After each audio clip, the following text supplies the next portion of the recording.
Welcome to the Grit Daily Startup. I'm your host, Sebastian Rusk, and this is a podcast about what goes on behind the scenes at startups. The good, the bad, and the gritty. Let's dive in.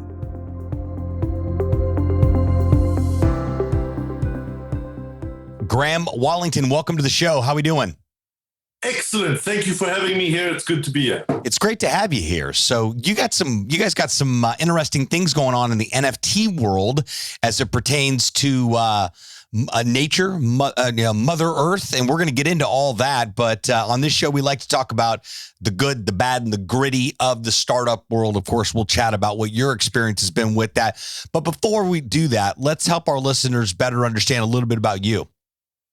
Okay, so I'm a South African living in the United Kingdom. I have two daughters and a son, and a passion for wildlife. My first career was as a scuba diving instructor, traveled all around the world, and really kind of got addicted to that look in the eyes that people have when they come out of the water and they've seen a new world for the first time. Wow, that sounds. That's an interesting take and a perspective on how you developed your passion. So you got a brand here, Wild Earth. You guys broadcast to well over 5 million people. And how did this whole entire idea and concept begin and start? So that's an interesting question. So it began a long time ago during Web 1.0. We launched on the 17th of August, 1998. At that stage, it was a company called Africam.com. We were broadcasting a JPEG, we would refresh a JPEG from a waterhole, from a webcam, looking at a waterhole. Every 30 seconds, we'd refresh this JPEG, and there was no audio. And so back then, it was dial-up, and it was super slow. But within days, this became the busiest website of the African continent, and it held that space for 6 years straight. What we learned was that people all around the world, they want to be able to connect with nature, and they need to do it remotely because, our lives, we just don't have lions living around the corner for most of us. And I just saw this, wow, hold on a second. This is amazing. We can use the internet and technology to make people feel like they're remotely present in nature. And really, I spent the last 24 years getting better and better at it, I'd like to think. So so you guys, are there cameras set up like out in the bush? How's it all work? So the way it works is that we've got different teams of people in different parts of in different preserves out in Africa. At the moment, just in Africa, but we're adding India in a couple months. And now each of these teams is just 2 people per team. They could be on a safari truck, they could be on a boat, they could be walking, but there are always 2 people in the team. The one is an expert naturalist, guide, tracker, and the other is a camera operator. And basically what's happening is the camera operator is just following along the naturalist who's out there searching for wild animals in the habitat they find themselves in. And all of these different contribution feeds from each of these teams is going back to a control room in Johannesburg, South Africa, where we have directors and engineers that are monitoring all of this, and then they're picking which animal sighting to go to. So what the rest of the television industry calls a scene, we call a sighting, an animal sighting. So, Jack might be with the elephants over there, and we'll spend 10 minutes, and then we'll cut to Jill, who's with lions, in another location altogether. When we come to it, it's not only is it live, which makes people feel present, but also they can send their questions in, and they might get their question answered live on air.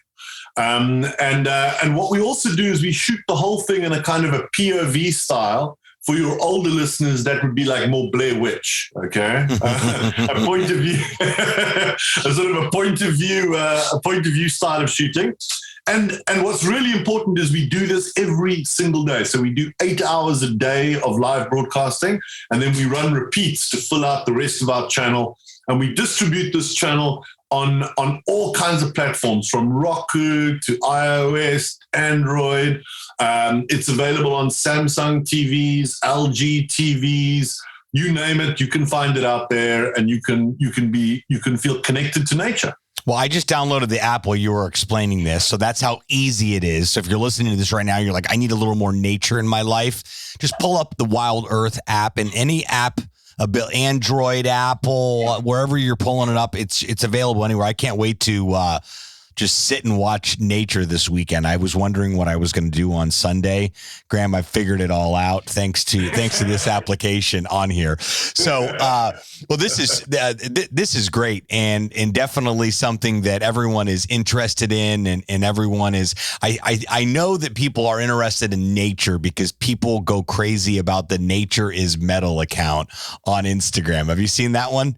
Where, no, I haven't. Yeah, Nature's Metal. Nature is metal. Now it's rather graphic at times, but it's nature. And what's cool is that they'll explain why there's a zebra with his head dangling because he just got into a scrap with some lions, but he made his way out a little bit. But they'll go into why a zebra is so brave. And that's probably a terrible example, but a hyena was one I saw last week. Its back legs were paralyzed from a fight, and it was still walking around and just going about. But people are fascinated with this guy's got millions of followers.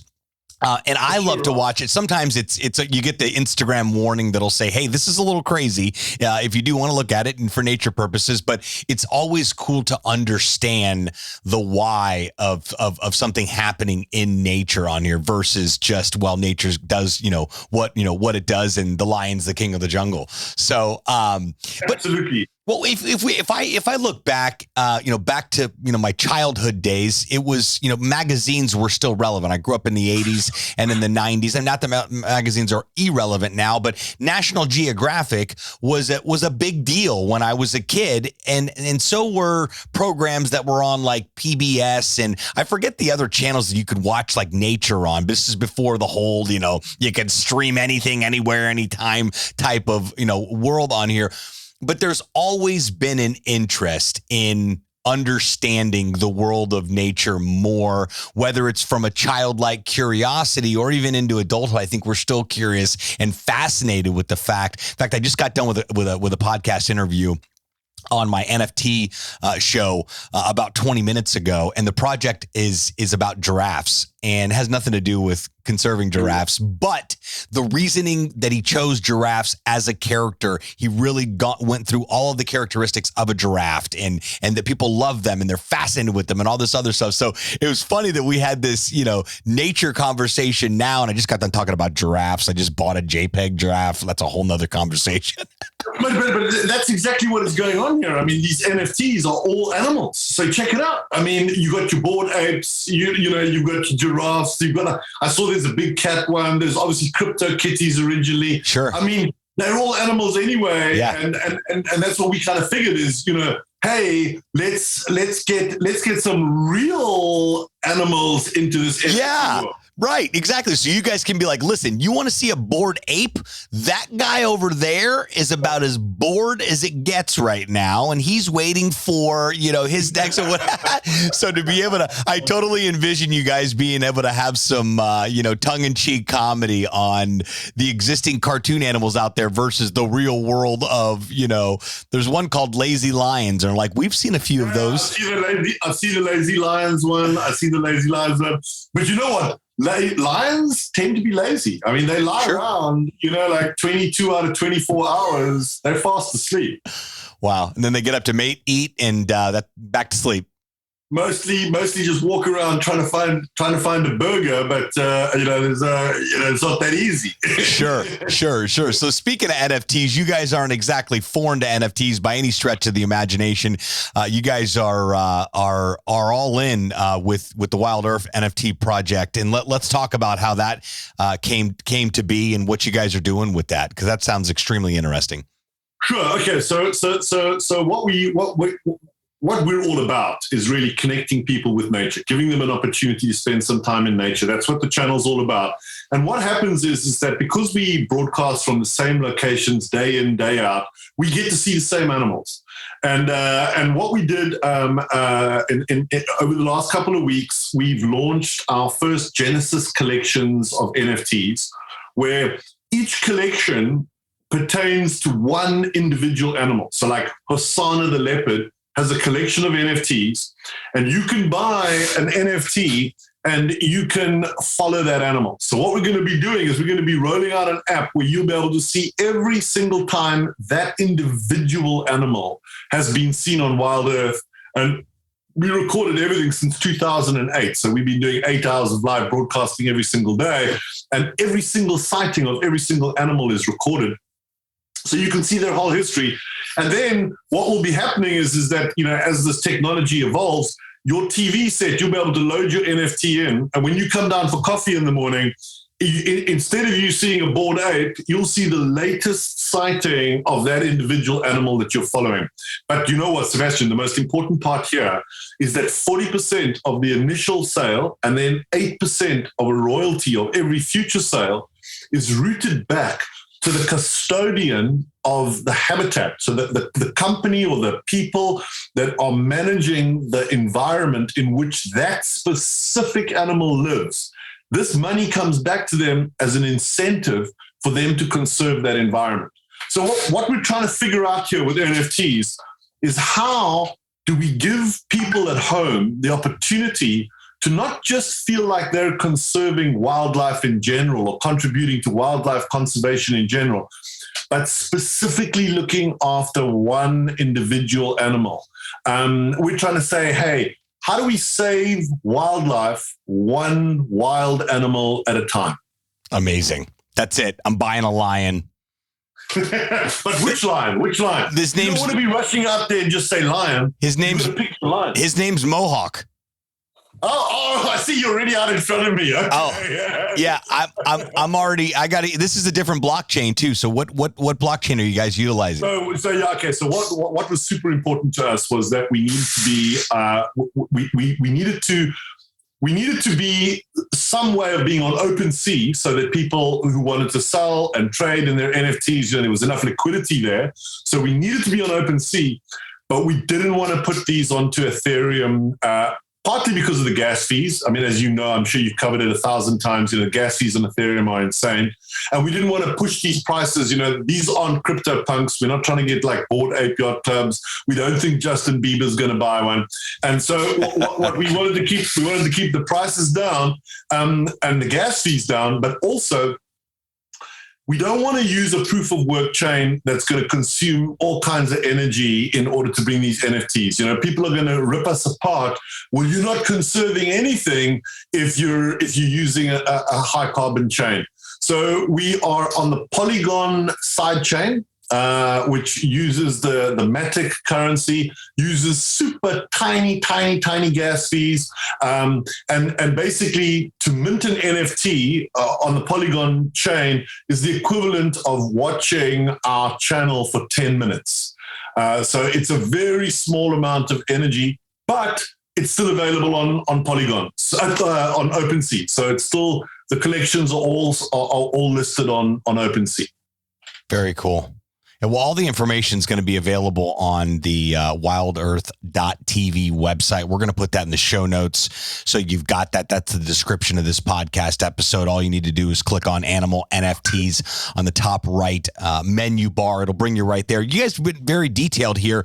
And you've also got an option to buy with a credit card, which is great too, as newbies are getting into the space and they're thinking, I want to own an animal and support this project. You might not understand digital wallets and connecting and blockchains and Polygon and all that fun stuff. And you've got the opportunity to buy with a credit card too. So to be sure to check that out. I know that I'm going to. This is awesome. Just for the utility right out of the gate is that I can go down on a daily basis and see the last time that my actual NFT, like the real deal lion, was spotted out in the wild. I think that is just fantastic and really, really exciting. And to be frank, it's really something to look forward to every day.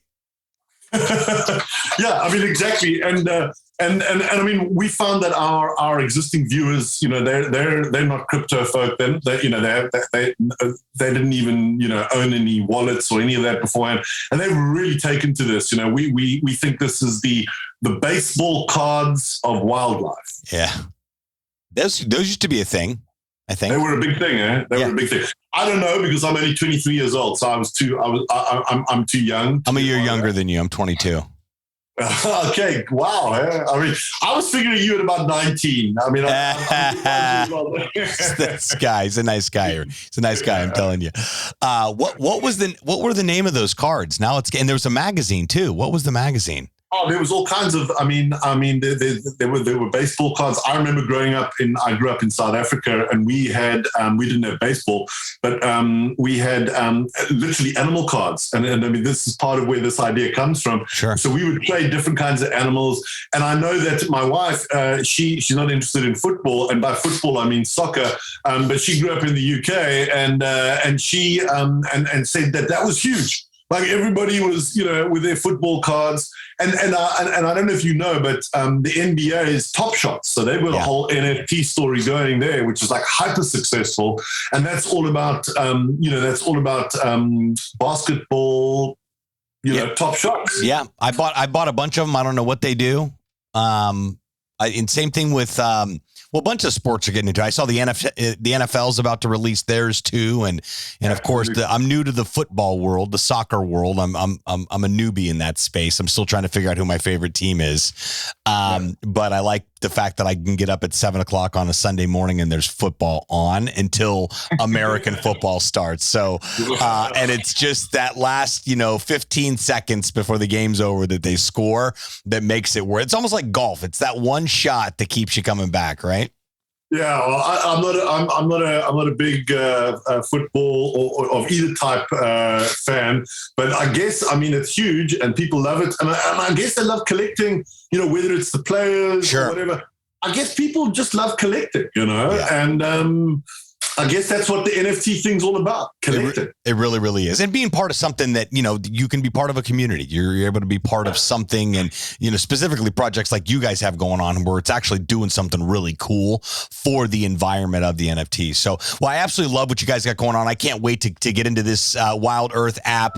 If you're listening to this right now, pull up the app in the App Store, check it out. You'll thank me later. If you're into NFTs or been thinking about it and you're passionate about nature, this may be something that's definitely worth a second look on here. Graham, I thoroughly enjoyed our conversation here. I love what you guys are up to. Wanted to encourage you guys to keep up the great work and continue to do work that matters. Thank you so much. And likewise, mate. Love your show. Keep going. And really appreciate you having me on. Hey, thanks again. We have to come back sometime soon. Cool. Thank you very much. Until next time, friends.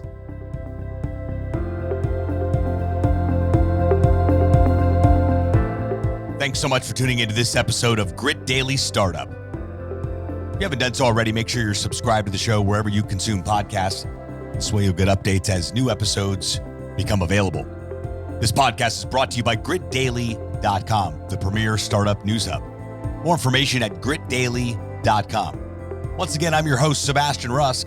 Until next time, friends.